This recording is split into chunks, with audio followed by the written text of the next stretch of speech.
भारत आणि फिनलंड यांच्यात जनसंपर्क आणि पर्यावरण विषयक महत्त्वपूर्ण करार. पंतप्रधान नरेंद्र मोदी आणि राष्ट्राध्यक्ष अलेक्झांडर स्टब यांच्यात द्विपक्षीय चर्चा.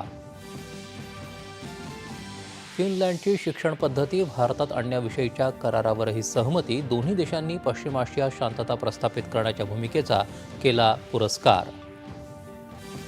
सर्व आंतरराष्ट्रीय प्रश्नांवर भारतानं व्यवहार्य भूमिका घेतली असून भारताच्या नेतृत्वाची जगाला गरज. रायसिना संवादात फिनलंडच्या राष्ट्राध्यक्षांचं प्रतिपादन.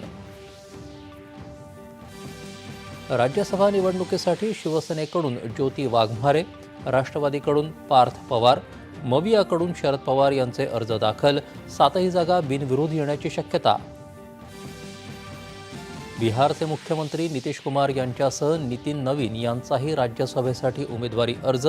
काँग्रेसच्या 6 उमेदवारांनीही भरले अर्ज.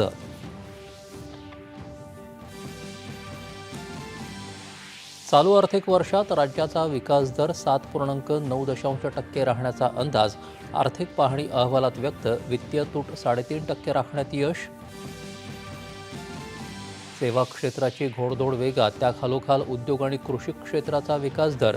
पायाभूत सुविधांमुळे सलग 5व्या वर्षी विकासाची गती कायम राहणार.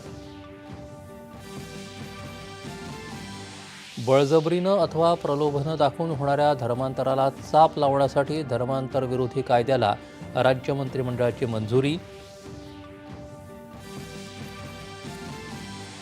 विविध मागण्यांसाठी राज्यातल्या वाहतूकदार संघटनांनी पुकारलेला संप. प्रताप सरनाईक यांच्याशी यशस्वी चर्चेनंतर मागे. UAE-मधल्या नागरिकांसाठी भारताची नवी सूचनावली जारी. सतर्क राहण्याच्या सूचना. देशात पुरेसा इंधनसाठा असल्याची सरकारची माहिती.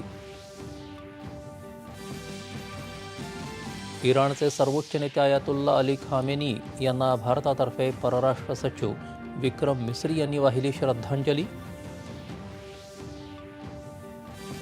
आणि T20 विश्वचषक स्पर्धेच्या उपांत्य फेरीत भारताचं इंग्लंडसमोर 254 धावांचं आव्हान.